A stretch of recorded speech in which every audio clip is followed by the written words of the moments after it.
தேர்தல் களத்திலே சத்தியம் எக்ஸ்க்ளூசிவ் சிறப்பு நேரலைக்கு நேயர்கள் அனைவரையும் அன்புடன் வரவேற்கிறோம். இன்றைய தினம் மீண்டும் விஜய் பரபரப்பு தலைப்புச் செய்தியாக மாறியிருக்கிறார். நான் தான் எம்ஜிஆர் 1977 மீண்டும் திரும்புகிறது, வரலாறு திரும்புகிறது என்ற வகையிலே இன்று தாவேகா தமிழக வெற்றி கழகத்தின் 3ஆம் ஆண்டு தொடக்க விழாவிலே பரபரப்பாக பல பேச்சுகளை பேசியிருக்கிறார். அதுவும் விஜய் கிட்டத்தட்ட ஒரு திருவள்ளுவர் போலவே மாறிவிட்டார். அப்படி என்ன திருவள்ளுவராகி என்ன செய்தார், திருக்குறள் எதனை வாசித்தார் என்பது குறித்துலாம் பார்க்க இருக்கிறோம். அந்த நிகழ்ச்சிக்குள் செல்வதற்கு முன்னால் அந்த வரைகளை தற்போது நமக்காக தயாராக இருக்கிறது. எனவே விஜய் ரிட்டர்ன் ஆஃப் 1977 நான் தான் எம்ஜிஆர் என்ற நிகழ்ச்சிக்குள் செல்வோம்.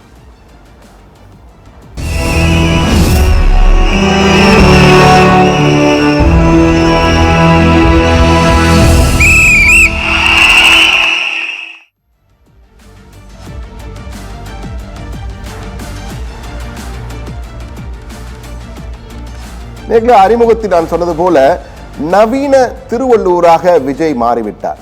திருவள்ளுவர் திருக்குறளை வழங்கினார், விஜய் குறள் வழங்கியிருக்கிறார். விஜய் என்ன குறள் வழங்கியிருக்கிறார் என்றால் அந்த குறளை அவரே இன்றைய நிகழ்ச்சியிலே பேசியது பரபரப்பாக பேசப்பட்டது. அந்த ரசிகர்களும் அவருடைய தொண்டர்கள், ரசிகர்களிலிருந்து தொண்டர்களாக தற்போது மாறியிருப்பவர்கள் அந்த குறளை விஜய் குறள் சொன்னவுடன் 3 முறை ஒன்ஸ் மோர் என்று கேட்டார்கள். ஆனால் அப்படி என்ன அந்த திருக்குறள், விஜய் குறள், திருக்குறள் என்று திருவள்ளுவரை நாம் கொச்சைப்படுத்தக்கூடாது. எனவே விஜய் குறளை தற்போது பார்ப்போம். இன்னைக்கு இந்த டிஜிட்டல் உலகத்தில் திருவள்ளுவர் இருந்திருந்தாருன்னா இந்த தீய சக்தியை பற்றி என்ன திருக்குறள் எழுதியிருப்பாரு? ஒரு கற்பனையா, அநீதி அராஜகம் தில்லுமுள்ளு இவையெல்லாம் திமுக முதற்றே உழைக்கும்.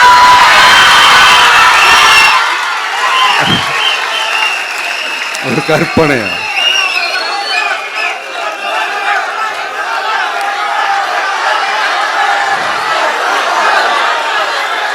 அநீதி அராஜகம் தில்லுமுள்ளு இவையெல்லாம் திமுக முதற்றே உலகு.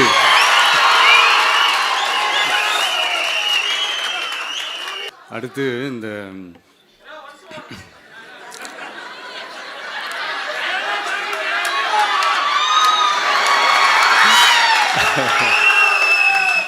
சொல்லிட்டேன், 2 வாட்டி சொல்லிட்டேன். அநீதி அராஜகம் தில்லுமுள்ளு இவையெல்லாம் திமுக முதற்றே உலகு.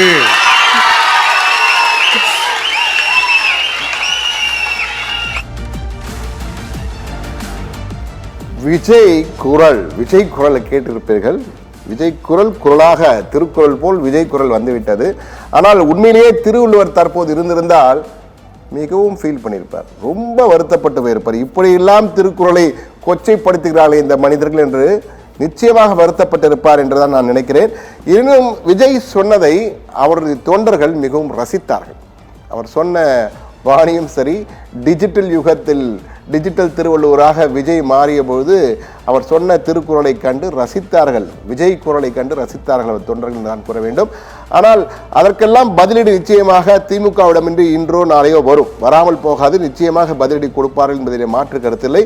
ஆனால் விஜய் இன்றைய தாவேகாவின் 3ஆம் ஆண்டு தொடக்க விழா நிகழ்ச்சியிலே பேசிய பேச்சுக்கள் உண்மையிலேயே பலரையும் யோசிக்க வைத்திருக்கிறது. அப்படி என்ன பேசினார், எப்படியெல்லாம் பேசினார் என்பது குறித்து தரவுகளாக நாம் வைத்திருக்கிறோம். அந்த தரவுகள் தற்போது திரையிலே வரப்போகின்றன. ஒன்றன் பின் ஒன்றாக பார்ப்போம். முதல் விஜய் என்ன பேசினார்? விஜய் வரலாறு திரும்புகிறார் என்று சொன்னோம் அல்லவா? என்ன வரலாறு திரும்புகிறது, விஜய் என்ன பேசினார் என்று பார்ப்போம். Decoding of Vijay speech. Vijay பேசியதை நாம் தற்போது டீகோடிங் செய்கிறோம், அக்குவேறு ஆணிவேராக. அதாவது விஜயுடைய பேச்சுக்கள், விஜய் ஒரு சூறாவளியா அல்லது தலைவலியா என்பதை தான் பார்க்க போகிறோம். இன்று அவர் பேசியதிலே மிக முக்கியமாக பாஜக தலைமையில் கூட்டணி என கூறி அதிமுக ஒரு பொருட்டல்ல என விஜய் விமர்சனம் செய்திருக்கிறார். அதாவது விஜய் மிக தெளிவாக தான் பாஜகவை தலைமையிலான கூட்டணியுடன் எதிர்த்து போராடுகிறேன், அதிமுக ஒரு பொருட்டே அல்ல என்பதை தான் விஜயோட பேச்சு என்று தெளிவாக எடுத்து காட்டுகிறது. அதிமுக எல்லாம் ஒரு பொருட்டு, நான் பாஜக தலைமையிலான அணியுடன் தான் மோதுகிறேன், திமுக ஒரு அணி, பாஜக ஒரு அணி, தாவேக ஒரு அணி என்று 3 அணிகள் தான் இருக்கு என்று பேசினார். அஇஅதிமுகவை நேரடியாக விமர்சனம் செய்யாமல் அவர்கள் எல்லாம் ஒரு பொருட்டு அல்ல, பாஜக தலைமையிலான கூட்டணி என்று அழுத்தம் திருத்தமாக கூறும்பொழுது அவருடைய ரசிகர்கள் தொண்டர்கள் கைத்தட்டி ஆரவாரம் செய்கிறார்கள். அதிமுகவை அவர் புறக்கணித்து விட்டார் என்று. அதிமுக தமிழகத்திலே மிகப்பெரிய கட்சிகளில் ஒன்று என்பதை நாம் மறந்துவிடக்கூடாது. மிஸ்டர் விஜய் என்று அதிமுகவினர் நிச்சயமாக சொல்வார்கள். பதிலடியும் இன்று அதிமுக கொடுக்கும் என்று எதிர்பார்க்கலாம். இதே போன்ற அடுத்த புள்ளி, அவர் பேசிய அடுத்த புள்ளியும் ஒரு சர்ச்சைக்குரிய ஒரு புள்ளியாகத்தான் இருந்தது. தப்பி தவறி கூட வழக்கம் போல் மத்தியிலாலும் பாஜகவை விமர்சிக்கவில்லை. அவர் இந்த கூட்டத்திலே பேசும்போது சொன்ன ஒரே ஒரு பாஜக என்ற சொல் அந்த பாஜக தலைமையிலான கூட்டணி தான் ஒரு கூட்டணி என்று கூறினாரே தவிர ஒரு வார்த்தை கூட மத்தியிலாலும் பாஜகவை பற்றியோ அல்லது நேற்று சுட சுட எதிர்பார்க்கப்பட்ட பட்ஜெட் குறித்தோ எந்த ஒரு கருத்தையும் தெரிவிக்காமல் வழக்கம் போல் மாநிலத்திலே ஆளும் திமுகவை குறிவைத்துதான் அவர் பேசினார். இது தொடர்பாக நாம் விஜயுடைய தொண்டர்கள் சிலரிடம் அங்கு பேசியிருந்தோம். அப்பொழுது அதே போன்று நிர்வாகிகள் சிலரிடம் பேசினோம். ஏன் பாஜகவை அவர் குறை சொல்ல மாட்டேன் என்கிறார்? பயமா? ஜனநாயகனுக்காக பயப்படுகிறாரா என்று கேள்வியை எழுப்பிய போது, இது மாநிலத்திற்கான தேர்தல், சட்டப்பேரவை தேர்தல், தமிழகத்திற்கான தேர்தல். தமிழகத்திலே பெரிய சக்தியாக நாங்கள் பார்ப்பது அவர்கள் பாணியிலே தீய சக்தியாக நாங்கள் பார்ப்பது என்று கூறினார்கள். யார் என்றால் அது திமுக தான். எனவே திமுக தான் எங்களுடைய எதிரி, ஆனால் திமுக எதிர்க்கிறோம். இங்கு பாஜக ஒரு பெரிய ஒரு அணியாக இருக்கிறார்கள், அவர்களும் ஒரு அணிதான், அதனால் பொருட்டல்ல என்பதால் நாங்கள் திமுக, ஏனால் திமுக தாவேக என்றுதான் நாங்கள் முதலிலிருந்து கூறி வருகிறோம். எனவே இவர்கள் 3வது அணி என்று இருக்கிறார்கள், அந்த 3வது அணி எங்கள் போட்டியிலே இல்லை, டாப் 2 பொசிஷனுக்கு நாங்கள் தான் போட்டி போடுகிறோம் என்று விஜயினுடைய நிர்வாகிகள் நமக்கு ஒரு விளக்கத்தை கொடுத்தார்கள்.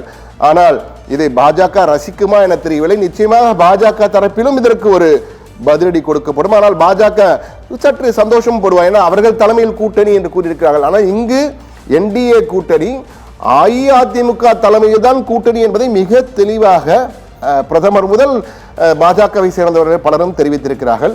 ஆனால் விஜய் இப்படி தெரிவித்திருப்பது நிச்சயம் அஇஅதிமுகவினரை உசுப்பேற்றி விட்டிருக்கும் என்பதிலே மாற்று கருத்தலை. அடுத்த புள்ளி விவரம், அடுத்து என்ன பேசினார் விஜய்? 3வதாக அவர் என்ன பேசினார் என்றால், நாம் தமிழர் சீமான் போட்டியிலே இல்லை என்பது போல் விஜய் பேச்சு.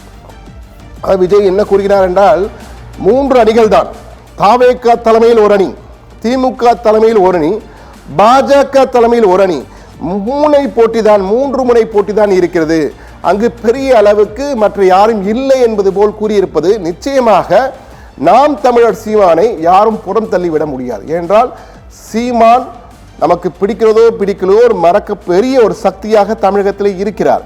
8% வாக்குகளை பெற்றிருக்கிறார். யாருடனும் கூட்டணி இல்லாமல் தனித்துவமாக செயல்பட்டிருக்கிறார் சீமான். அதை யாரும் மறந்துவிட முடியாது. தமிழக அரசியல் வரலாற்றிலே, தேர்தல் வரலாற்றிலே சீமானுக்கு தனி இடம் உண்டு. தனியாக போராடி, தன்னால் முடிந்த அளவுக்கு போராடி கிட்டத்தட்ட 8% வாக்குகளுக்கு சொந்தக்காரராக அங்கீகரிக்கப்பட்ட கட்சியாக இருக்கிறது நாம் தமிழர் கட்சி. இப்படி ஒரு சூழ்நிலையில் அவர்கள் ஒரு போட்டியிலே இல்லை, 4 முனை போட்டி என்றால் இதுவரை கூறி வருகிறார்கள். சீமானோ விஜயின் தம்பி, சில நேரங்களில் சீமான் திட்டுகிறார் விஜயை, சில நேரங்களில் சீமான் விஜயை பாராட்டுகிறார். சீமான் நிலைப்பாடு வழக்கம் போல ஒரு திட்டுகிறார், பாராட்டுகிறார், நிலைக்கேற்ப அவர் சொல்கிறார். ஆனால் விஜய் அவரை ஒரு பொருட்டாவே கருதவில்லை. சீமான் போட்டியிலே இல்லை, 3 பேர் தான், மும்முனை போட்டி தான் என்பதை மிக தெளிவாக இருக்கிறார். ஒருவேளை விஜயும் சீமானும் ஒரு கூட்டணி வைக்கப் போகிறார் என்பது தெரியவில்லை. விஜய் சீமான் கூட்டணி வைத்தாலும் வைப்பார்கள், சொல்ல முடியாது. ஆனால் என்றால் அண்ணன் தம்பி என்று பலமுறை சொல்கிறார்கள். ஆனால் விஜய் ரியாக்ஷன் செய்யவே இல்லை என்றால் அவர் செய்தியாளரை சந்திப்பதில்லை. அறிக்கையிலும் சீமான் பற்றி எந்த கருத்தும் அவர் கூறுவதில்லை. சீமான் தொடர்ந்து விஜய் குறித்த கருத்துக்களுக்கு பதிலடி கொடுத்து கொண்டிருக்கிறார். குறிப்பாக அவருடைய ரோல் மாடல் ஒருவர் கருணாநிதி என்று கூறியதற்கும் கடுமையான விமர்சனத்தை முன்வைத்திருந்தார் விஜய். எனவே விஜய் சீமானை ஒரு பொருட்டாக கண்டு கொள்வதில்லை. இதற்கு நிச்சயமாக சீமான் தரப்பு பதிலடி கொடுக்கும். ஏனால் 3 முனை போட்டி தான் என்று சொல்லியிருக்கிறார். 4வது முனை ஈட்டி முனையாக நாங்கள் இருப்போம் என சீமான் பெரும் பேச்சு பேசப்போது விரைவில் நடக்கும். நிச்சயமாக அப்போது விஜய்க்கு அவர் பதிலடி கொடுப்பார் என்பதில் மாற்று கருத்தலை. அடுத்ததாக 4வது புள்ளியாக என்ன பேசினார் விஜய் என்பதை பார்ப்போம். 4வது புள்ளி, ஒவ்வொரு வீட்டிலும் விஜய் இருக்கிறான், தாவேகா தான் தமிழகத்தின் நம்பிக்கை என்று ஒரு புள்ளியை வைத்திருக்கிறார். எதற்காக இதை பேசினார் என்றால், விஜய் வெளியே வரமாட்டேன், வீட்டிற்குள்ளே இருக்கிறார், பனையூரிலே இருக்கிறார், விஜய் வெளியே வரமாட்டேன் என்கிறார் என்று கூறிய பொழுது, வெளியே வரமாட்டேன் என்னை பார்த்து சொல்கிறீர்களே, நான் வெளியே வரப்போகிறேன். எப்படி தெரியுமா? தேர்தல் நாள் அன்று ஒவ்வொரு வீட்டிலும் ஒவ்வொரு விஜயாக, ஒவ்வொரு விஜயின் ரூபத்திலே ஒவ்வொரு வாக்காளரும் தேர்தல் வாக்குச்சாவடிக்கு வருவார்கள் வாக்களிக்க. அவர்களெல்லாம் விஜய், ஒவ்வொருவரும் விஜய் என்ற வகையிலே கூறினாரே தவிர, கடைசி வரை நான் வெளியே வருவேன் என்று விஜய் சொல்லவே இல்லை என்பதை நாம் ரசிக்க வேண்டியிருக்கிறது. என்றால் மிக முக்கியமாக பார்க்க வேண்டியிருக்கிறது. அவரே சொல்கிறார், நான் வெளியே வருவதில் என் மீது விமர்சனம் வைக்கப்படுகிறது, ஆனால் நான் வருகிறேனோ இல்லையோ, விஜய் ரூபத்திலே ஒவ்வொரு வாக்காளரும் வாக்குச்சாவடிக்கு வருவார்கள் என்பதை மட்டும் மறவாமல் குறிப்பிட்ட விஜய், நான் எப்போது வருவேன், விஜயான நான் உண்மையான விஜய் எப்படி வருவார், எப்போது வருவார் என்பது குறித்து எந்த கருத்தும் சொல்லவில்லை என்பதையும் நாம் மனதில் வைத்துக் கொள்ள வேண்டும். என்றால் விஜய் வெளியே வரமாட்டார் போல் இருக்கிறது, பனையூரிலிருந்து தான் அரசியல் இருக்கும் போல் இருக்கு என்பதுதான் சொல்லாமல் சொல்கிறாரா என்ற சந்தேகம் என்னை போன்றல்ல அனைவருக்குமே நிச்சயம் வரும். அடுத்த புள்ளிக்கு செல்வோம். விஜய் என்ன பேசினார்? டீகோடிங் ஆஃப் விஜய் ஸ்பீச்ல, சூறாவளியா தலைவலியா, டப்பா என்ஜின், தகர என்ஜின் எல்லாம் வேஸ்ட், நாங்க தான் டாப் என்ஜின் என்ற வகையிலே விஜய் ஒரு கருத்தினை சொல்லியிருக்கிறார். இந்த கருத்து உண்மையிலேயே டப்பா என்ஜின் என்று, டபுள் என்ஜின் என்று பாஜக பிரதமர் சொன்னபொழுது, அது டபுள் என்ஜின் அல்ல, அது ஒரு டப்பா என்ஜின் என்று முதலமைச்சர் ஸ்டாலின் விமர்சனம் செய்திருந்தார். தற்போது அது டப்பா என்ஜின் பாஜக கூட்டணி என்று வைத்துக் கொண்டால், இவர்கள் தகர டப்பா என்ஜின் என்று திமுகவை விமர்சனம் செய்த விஜய், அது டப்பா என்ஜின், இது தகர டப்பா என்ஜின், நாங்கள் தான் டாப் என்ஜின் என்ற வகையிலே விஜய், டாப் என்ஜினாக நாங்கள் தமிழகத்தில் இருப்போம், தமிழகத்தின் நம்பிக்கை தவேகா, தமிழக வெற்றி கழகம். எனவே விஜய் தான் இனிமேல், தமிழகமே விஜய் தான், தமிழகம் எங்களை நம்புகிறது, உங்களுக்காக நான், எங்களுக்காக மக்களுக்காக நாம் என்ற வகையிலே அவர் ஒரு கருத்தினை முன்வைத்திருக்கிறார். ஆனால் இது எடுபடுமா?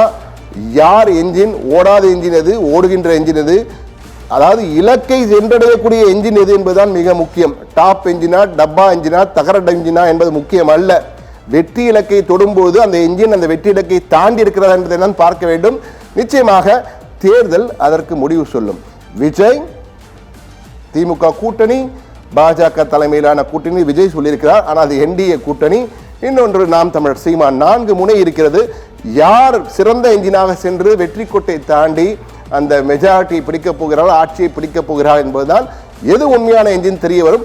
அதுவரை தகர டப்பா என்ஜின், டப்பா என்ஜின், டாப் என்ஜின், எந்த என்ஜின் வேண்டாம், யார் வேண்டுமானாலும் சொல்லிக்கொள்ளலாம். என்ஜின் இருந்து அடுத்த புள்ளிக்கு அவர் என்ன சொன்னார் என்பதை பார்ப்போம். 5வது புள்ளி, Vijay decoding of Vijay speech, சூறாவளியா தலைவலியா, நவீன திருவள்ளுவராக மாறி அவர் கூறிய விஜய் குரல் வைரலாகி கொண்டிருக்கிறது. அதாவது விஜய் அந்த ஏற்கனவே சொல்லியிருந்தோம், அந்த குரலையும் பார்த்து 3 முறை அவர் பேசினார். அந்த திருக்குறளை விஜய் குரலாக, நவீன டிஜிட்டல் திருவள்ளுவராக கற்பனையில் அவர் பேசியது தற்போது வைரலாக விஜயினுடைய ரசிகர். ஏற்கனவே சோசியல் மீடியாவிலே விஜயின் பலம் அபார பலம், அதில் அசுர பலம், அபார பலம் என்பது அசுர பலத்தை கொண்டிருக்கிறார் சோசியல் மீடியாவிலே. அவர் இன்று கூட டிஜிட்டலை பற்றி தான் பேசினார், டிஜிட்டல் உலகத்திலே என்றுதான் கூறினார். எனவே இந்த விஜய் கூறிய அந்த நவீன விஜய் குரல் தற்போது வைரலாகி கொண்டிருக்கிறது. அதற்கு நிச்சயம் உரிய பதிலடி மாற்று கட்சியினர் கொடுப்பார்கள், மாற்று கருத்தில் என்று எதிர்பார்க்கலாம். என்றால் அரசியல் களம் சூடுபிடிக்க ஆரம்பித்து விட்டது. விஜய் கிள்ளி விட்டிருக்கிறார், அவர்கள் என்ன செய்ய போகிறார்கள் என்பதை பார்ப்போம். தொட்டிலே ஆட்டி விட்டிருக்கிறார், நிச்சயமாக குழந்தை கத்தும், அதிலிருந்து மாற்று கருத்தில் என்ன நடக்கிறது என்று பார்ப்போம். அடுத்ததாக அடுத்த புள்ளிக்கு செல்வோம். விஜய் என்ன சொன்னார் என்று.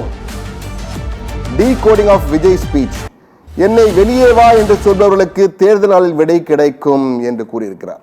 அதாவது தேர்தல் நாளிலே விடை கிடைக்கும் என்று அவர் கூறியிருக்கிறார். உண்மையாக இது பார்க்க வேண்டிய விடயம்தான். என்னை வெளியே வா, வெளியே வா, வெளியே வராமல் பனையூரில் வீட்டிற்குள் இருந்து ஏசி அறைக்குள் இருந்து அமர்ந்து கொண்டு அரசியல் செய்வது சரியா என்றெல்லாம் விமர்சனம் செய்கிறார்களே. நான் வெளியே வரமாட்டேன், வெளியே வருகிறேனா என்பதை விட என்னுடைய ரூபத்திலே மக்கள் ஒவ்வொருவரும் வாக்காளர்களும் வந்து வாக்களிப்பார்கள். வாக்களிக்கும் நாள் அன்று தேர்தல் அந்த வெளியே வருவார்கள். ஒவ்வொரு விஜயம் அந்த உணர்ச்சி பூர்வமாக பேசினார் அந்த பேச்சு.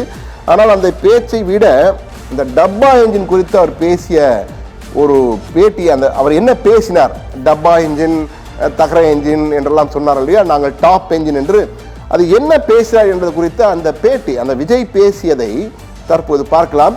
திரையிலே நாம் பார்க்கலாம். அந்த டப்பா என்ஜின் குறித்து பேசியதற்கு முழு விளக்கம் கொடுக்க வேண்டும் என்றால் பார்க்கின்ற பொதுமக்களுக்கு, நேயர்களுக்கு நிச்சயம் அது புரிய வேண்டும் என்பதற்காக அந்த அவர் பேசியதை தற்போது பார்ப்போம். கொந்தளிக்கிறது தான் அவங்களுடைய வேலையே. ஸோ இப்படி அவங்க பண்ணுற தப்பெல்லாம் நம்ம எடுத்து சொன்னால், அவங்க பண்ணுற அட்ராசிட்டியை பற்றி நம்ம எடுத்து சொன்னால், அவங்க பண்ணுற அந்த ஊழலை பற்றி தான் நம்ம எடுத்து சொன்னோம். முக்கியமாக நாம் அதை எடுத்து சொன்னால் 50 வருஷத்துக்கு முன்னாடி இருக்கிற அதே தகர டப்பாவை எடுத்து உருட்ட ஆரம்பிச்சிருவாங்க.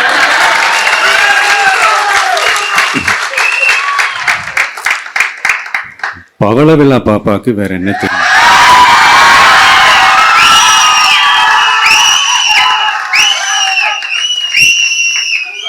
பழைய டப்பாவை உருட்டதானே தெரியும். அதுக்காக நாம அவங்க பண்ற தப்பெல்லாம் சொல்லாம வெளியே சொல்லாம இருக்க முடியுமா? சொல்லுவோம், சொல்லிக்கிட்டே இருப்போம்.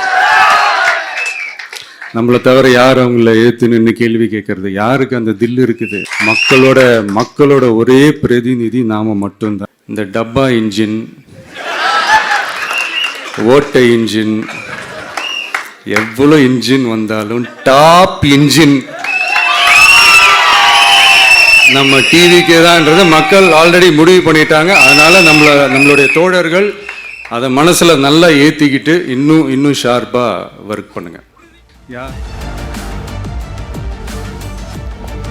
டாப் என்ஜின், ஓட்டை என்ஜின், எத்தனை இன்ஜின், நாங்கள் டாப் என்ஜின் என்ற விஜய் உண்மையிலேயே நாம் அந்த விஜயோட கான்ஃபிடன்ஸ், அந்த நம்பிக்கை, அதை உண்மையிலேயே பாராட்ட வேண்டும். ஆனால் அவரே சொல்கிறார் இது ஓவர் கான்ஃபிடன்ஸ் அல்ல என்று கூறுகிறார். ஆனால் அவர் பேசுவதை பார்க்கும்போது எப்படி என்று தெரியல. தேர்தல் வரலாறுகள் நாம் பல ஆண்டுகளாக பார்த்து வருகிறோம். இதைவிட மிக சிறப்பாக சிரஞ்சீவி எல்லாம் பேசியிருக்கிறார். சிரஞ்சீவி பேசும்போது 20 லட்சம் மக்கள், பிரஜாராஜ்யம் என்ற கட்சியை அவர் தொடங்கிய போது திருப்பதியிலே தொடங்கினார். அப்போது 20 லட்சம் தொண்டர்கள் கூடியிருந்தார்கள். மிகப்பெரிய ஒரு மாஸ்.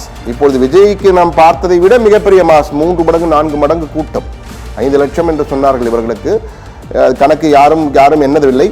ஆனால் அப்போது விஜய்க்கு கிட்டத்தட்ட சிரஞ்சீவிக்கு 20 லட்சம் பேர் கூடினார்கள் என்று பிடிஐ ஏஜென்சி செய்தி நிறுவனம், தேசிய செய்தி நிறுவனம் வெளியிட்ட தகவல். அது 20 லட்சம் தொண்டர்கள் கூடியிருந்தார்கள் பிரஜாராஜ்யம் கட்சிக்காக, சிரஞ்சீவியை பார்ப்பதற்காக. சிரஞ்சீவி ரசிகர்கள் தொண்டர்களாக மாறினார்கள். சிரஞ்சீவியும் அந்த தேர்தலிலே 18% வாக்கு, கிட்டத்தட்ட 18% வாக்குகள் 20 எம்எல்ஏக்கள் கூட பெற்றிருந்தார். ஆனால் அவ்வளவு வாக்குகள் பெற்றும் ஆட்சியை பிடிக்க முடியல. அவரால் காங்கிரஸ் தான் மிகப்பெரிய வெற்றியை பெற்றது. வாக்குகளை பிரித்தாரை தவிர அவரால் வெற்றி பெற முடியவில்லை என்பதுதான் உண்மை வரலாறு. எனவே விஜய் தற்போது நம்பிக்கையின் உச்சத்திலே பேசியிருக்கிறார். நாங்கள் தான் டாப் என்ஜின் என்று. அந்த டாப் என்ஜின் ஜெயிக்குமா அல்லது என்ன என்ஜினாக போகிறது என்பதை தேர்தல் நாள் பதில் சொல்லும்.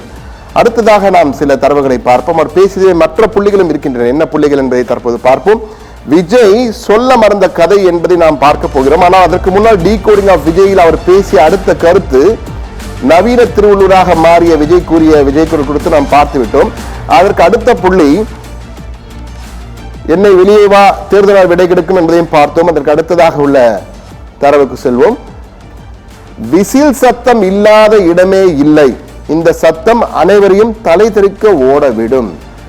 விசில் சத்தம், நிச்சயமாக அவர் சொன்ன ஒரு கருத்து உண்மை, யதார்த்தம் என்றால் விசில், நிறைய பேர் விசில் அடிப்பார்கள். விசில் சத்தம் எல்லா இடத்திலும் கேட்டுக்கொண்டிருக்கிறது. பேருந்தில் சென்றால் விசில் அடிக்கிறார்கள், ரயில்வே ஸ்டேஷன் கூட விசில் அடிக்கிறார்கள், மெட்ரோ ரயில் கூட கீழே இருந்து விசில் அடிக்கிறார்கள். நீங்கள் ஓரம் போ அந்த ஒரு ஒழுங்கை கட்டுப்படுத்துவதற்கு விசில் சத்தத்தை பல இடங்களில் பயன்படுத்துகிறார்கள். போலீசார் விசில் அடிப்பது ஒரு காலம், இப்போதான் விசில் அடிப்பது தெரியவில்லை.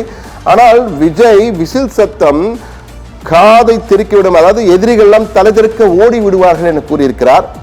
ஓட விடுவாரா ஓடப்படுவாரா என்பதை நாம் ஒருத்தருந்தான் பார்க்க வேண்டும். ஆனால் இந்த விசில் சத்தம் எந்த அளவுக்கு ரீச் ஆகியிருக்கிறது என்றால், அவரது பட்டி தொட்டி எல்லாம் சென்று விட்டது. ஒவ்வொரு வீட்டிலும் விசில் சத்தம், குக்கர் விசில் சத்தம் இருக்கிறது. ஆனால் அந்த விசில் சத்தம், விஜயின் விசில் சத்தம் கேட்கும், வாக்குகள் எங்களுக்கு வரும் என்று விஜய் கூறுவது அவருடைய நம்பிக்கையை உண்மையிலேயே பாராட்ட வேண்டும். ஒரு அரசியல் தலைவராக விஜய் பரிணமிக்கிறார் என்பதற்கு இது மிக முக்கியம். என்றால் ஒரு அரசியல் கட்சி தலைவராக நம்பிக்கை என்பது முக்கியம். நாம் ஜெயிப்போம் என்று நம்ப வேண்டும். விஜய் மெகா வெற்றி பெறுவோம் என்று நம்புகிறார். உண்மையிலேயே அவர் நம்பிக்கையை நாம் பாராட்ட வேண்டியிருக்கிறது. அடுத்த புள்ளிய விஜய் பேசியதில் அடுத்து என்ன சொன்னார் என்று பார்ப்போம். அடுத்த நிச்சயமாக இந்த 1977 எம்ஜிஆர், 2026 விஜய் வரலாறு திரும்பும் என நம்பிக்கை. இது மிக முக்கியமான புள்ளி நேயர்களே. 1977 எம்ஜிஆர் ஆட்சியை பிடித்தார். அதே போன்று 26 விஜய் ஆட்சியை பிடிப்பார். அன்றைய வரலாறு இன்று திரும்ப போகிறது. அன்று எம்ஜிஆரை விமர்சனம் செய்தார்கள், இன்று என்னை விமர்சனம் செய்கிறார்கள் என்று விஜய் இன்றைய பேச்சிலே பேசினார். அவர் என்ன பேசினார்? 1977 என்ன நடந்தது, எம்ஜிஆர் எப்படி களத்தில் இருந்தார் என்றால் எம்ஜிஆருக்கு வைத்த விமர்சனங்கள் தனக்கும் வைக்கப்படுவதாக விஜயை சொல்லிக் கொள்கிறார். எம்ஜிஆரை எப்படி அட்டக்கத்தி என்று சொன்ன விமர்சனம் செய்தார்களோ என்னை அப்படி சொல்கிறார்கள். நான் அப்படி இல்லை, எம்ஜிஆர் செய்தது போல நான் செய்து காட்டுவேன். 1977 எம்ஜிஆர் என்றால் 2024 விஜய் என்ற வகையிலே விஜய் இன்று பேசி கைத்தட்டல்களை அள்ளினார். அப்படி பேசியதை நான் சொல்வதை விட நீங்கள் அவர் பேசியதை நீங்கள் நேரடியாக பார்க்க வேண்டும் என்பதற்காக மீண்டும் ஒரு முறை அதை ஒளிபரப்புகிறோம். விஜய் என்ன பேசினார் என்பதை தற்போது பார்ப்போம்.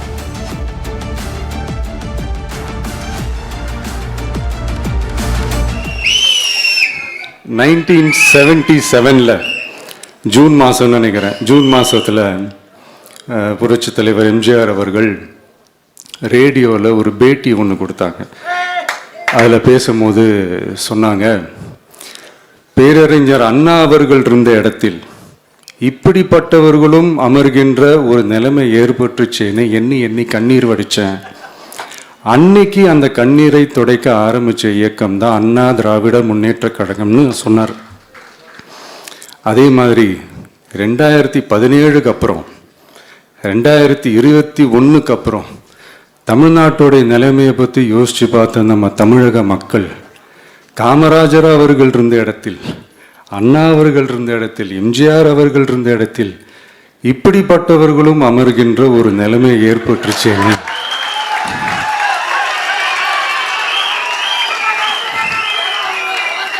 தமிழக மக்கள் கண்ணீர் வடிச்சாங்க. இன்னைக்கு இந்த கண்ணீரை துடைக்க ஆரம்பிச்ச இயக்கம் தான் தமிழக.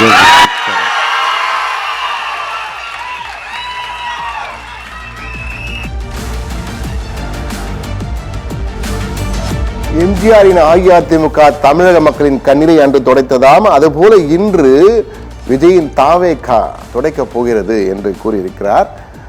1977 எம்ஜிஆர் பல விமர்சனங்களை எதிர்கொண்டார். ஆனால் அதற்கு முன்னதாகவே அன்று உடனடியாக குதித்த அரசியலில் எம்ஜிஆர் ஜெயிக்கவில்லை. திமுகவிலே பல ஆண்டு காலம் தொடர்ந்து டிராவல் செய்திருக்கிறார், பயணித்திருக்கிறார். திமுகவின் பிரச்சார பீரங்கியாக இருந்தது எம்ஜி ராமச்சந்திரன். அனைவரும் தெரியும், எம்ஜிஆர் தான் இருந்தார் என்பது யாரும் மறந்து விட முடியாது.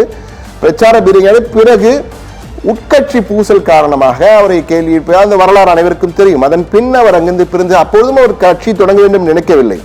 ஆனால் அவருடைய தொண்டர், அவருடைய ரசிகர்கள் கட்சியை தொடங்கு என்று கூறியதை அடுத்து அவர் தொடங்குகிறார். அது வரலாறு, அனைவருக்கும் அறிந்த வரலாறு. ஆனால் விஜய் அப்படியா என்று பார்த்தால் அந்த அளவுக்கு அனுபவம், அரசியல் அனுபவம் இருக்கிறதா என்றால் நிச்சயமாக விஜய்க்கு அரசியல் அனுபவம் பெரிதாக இல்லை என்பதை அனைவரும் அறிவோம். ஆனால் செய்தித்தாள்கள் வாசிப்பவர்கள், தொலைக்காட்சி பார்ப்பவர்கள் எல்லாம் அரசியல்வாதிகள் என்றால் அரசியல் அனைவருக்கும் தெரியும். ஆனால் அந்த அரசியல் அனுபவம் என்பது மிக முக்கியம். ஒரு தேர்தல் என்பது வீட்டிற்குள் இருந்து ஒரு அறிக்கையை வாசிப்பதோ, ஒரு வீடியோவில் இருந்து ஒரு 4 கருத்துக்களை பேசுவதோ, டிஜிட்டல் யுகமாகவே இருந்தாலும் ஒரு கருத்தினை சொல்லிவிட்டால் வாக்குகளாக மாறுமா, அது வாக்குகளாக மாறுமா என்பதை நம்மால் பார்க்க முடியாது. எனவே அந்த அளவுக்கு விஜயை பொறுத்த மட்டிலே நிச்சயமாக தான் பெரிய அளவு வர வேண்டும் என்ற நம்பிக்கை அவரிடம் இருக்கிறது. அதற்கான செயல்பாடுகள் எம்ஜிஆரை போல அவர் ஒரு பெரிய புரட்சியை ஏற்படுத்தியதை போல இவரால் செய்ய முடியுமா என்பது காலம்தான் பதில் சொல்லும். ஆனால் நிச்சயமாக டீகோடிங் ஆஃப் விஜய் ஸ்பீச் எடுத்து பார்த்தீர்கள் என்றால் அவர் சூறாவளி போல் வந்து மிகப்பெரிய ஒரு தாக்கத்தை ஏற்படுத்துவாரா, அது பாதிப்பா, எப்படிப்பட்ட தாக்கத்தை ஏற்படுத்த போகிறார் என்பதை நம்மால் தற்போது உறுதியாக கூற முடியாது. ஆனால் சூறாவளியாக இருந்து செல்ல போகிறாரா, அல்லது தலைவலியாக தற்போது மற்ற கட்சிகளுக்கு தலைவலியாக இருக்க போகிறாரா, அல்லது வாக்காளர்களுக்கு தலைவலியாக இருக்க போகிறாரா, அல்லது யாருக்கு தலைவலியாக இருக்க போகிறார்? சூறாவளியா தலைவலியா? இரண்டுமே சிக்கல் தான். ஆனால் என்ன செய்ய போகிறார் விஜய்? விஜய் மிக தெளிவாக இருக்கிறார். விஜயிடம் நம்பிக்கை இருக்கிறது. அது உண்மையிலேயே பாராட்டப்பட வேண்டும், வரவேற்கப்பட வேண்டும். ஒரு அரசியல் தலைவராக பரிணமித்துக் கொண்டிருக்கிறார் விஜய் என்பதில் மாற்று கருத்து இல்லை. என்றால் நீண்ட நெடிய பயணத்தில் நான் செல்ல போகிறேன் அரசியலில் என்று சொல்லிவிட்டார். எனவே உறுதியாக இருக்கிறார். ஆனால் 1977 எம்ஜிஆர் சாதித்தது போல 2024 விஜய் சாதிப்பாரா என்றால் மிகப்பெரிய $1 மில்லியன் $1 பில்லியன் கேள்வியெல்லாம் அல்ல. நீங்கள் மிகப்பெரிய கேள்வி, இதுதான் மிகப்பெரிய விடை தெரியாத மிகப்பெரிய கேள்வி என்பார்களே, அப்படி ஒரு கேள்வி அது. அதற்கான முடிவு மக்களாகிய உங்கள் கையில் தான் இருக்கிறது, நேயர்களாகிய உங்கள் கையில் தான் இருக்கிறது. விஜய்க்கு வாக்குகளாக மாறுமா அல்லது திமுக அஇஅதிமுக என்ற இருவரும் சக்திகள், இருவரும் அணிகள் இருக்கின்றன. நாம் தமிழர் என்ற ஒற்றை குரலில் முழங்கிக் கொண்டிருக்கிற சீமான் ஒரு பக்கத்தில் இருக்கிறார், விஜய் ஒரு பக்கத்திலே வந்திருக்கிறார். விஜயுடன் கூட்டணி சேர்வார்களா? என்ன நடக்கும்? அரசியல் களம் சூடு பிடிக்க ஆரம்பித்து விட்டதால் தேர்தல் களத்திலே அடுத்து மீண்டும் ஒரு சிறப்பு நேரலில் சந்திப்போம். நன்றி, வணக்கம்.